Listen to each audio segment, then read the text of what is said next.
Some viewers may find the following video disturbing. Viewer discretion is advised. Now, Rodney Alcala would take a plea deal in 1971 for his trial against his assault against Tali Shapiro.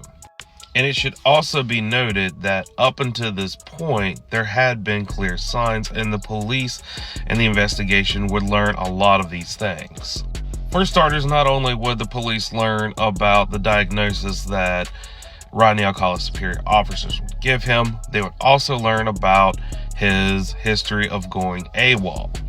And a little side note, you'll learn a lot about Rodney Alcala is he always jumped from going from California to New York, and it was always constant. And prior to going AWOL, before going to his family's house, he would make a trip to New York, where he would go to a bar and he would notice a woman leaving the bar.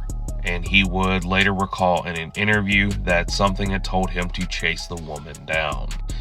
And he would take a Coca-Cola bottle, and back then these were these old school Coca-Cola bottles that were made of glass, and he would begin chasing this woman and begin beating her with the Coca-Cola bottle. Thankfully, she would actually escape Rodney Alcala. From there, he would go from New York to his home in California that I have discussed in previous videos. But one thing that you may not have known is that in his stay with his family would be very short, as immediately after coming home, his family had realized he had been a changed person, particularly how he acted around younger females. And it is reported that they would ask Alcala to leave the residence when they would notice on several occurrences that he was exposing himself to his younger sister, which would bring us shortly to the Tali Shapiro assault. Now, at the time when Rodney Alcala ran into Tali Shapiro, her family had been living in California at a particular hotel because their home had previously burnt down. And on this particular day in 1968, Tali would be walking home from school. Keep in mind all of these things that Rodney Alcala had done leading up to this point. And even as savage as Rodney Alcala's attack was on Tali Shapiro, the most damning part of that was the fact that her parents did not want her testifying in trial because she was too young.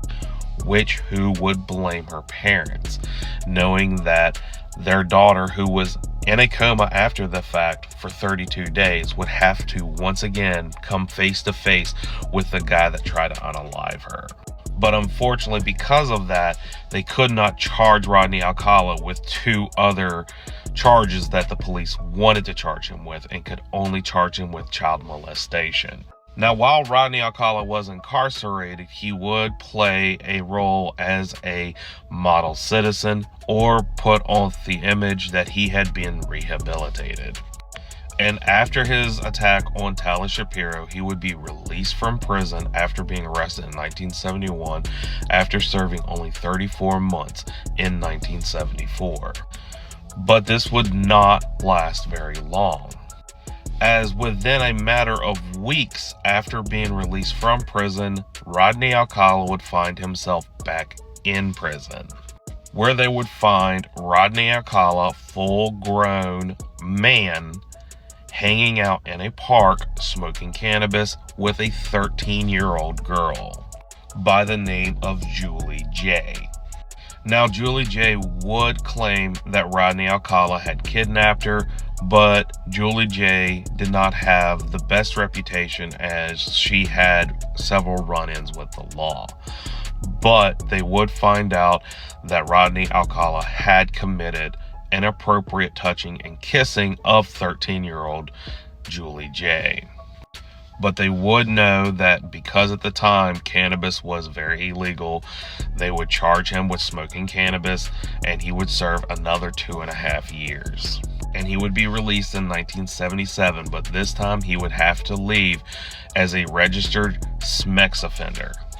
Now, around this time in 1977, when Rodney Alcala would be released from prison, he would contact his parole officer and ask for permission to go to a family event in New York City.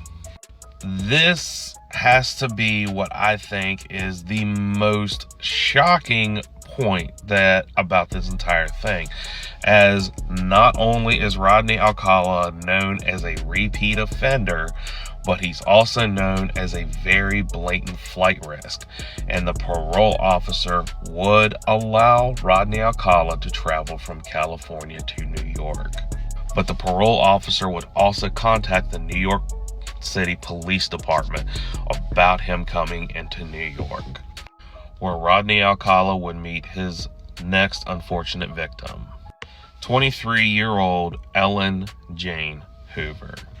Now, Ellen Hoover was what you would call an heiress in 1977, who was the daughter of entrepreneur Herman Hoover, who was also the goddaughter of Dean Martin and Sammy Davis Jr. So suffice to say, Ellen Hoover was a very well-known person in New York, and was actually last seen in her apartment on July 15th, 1977.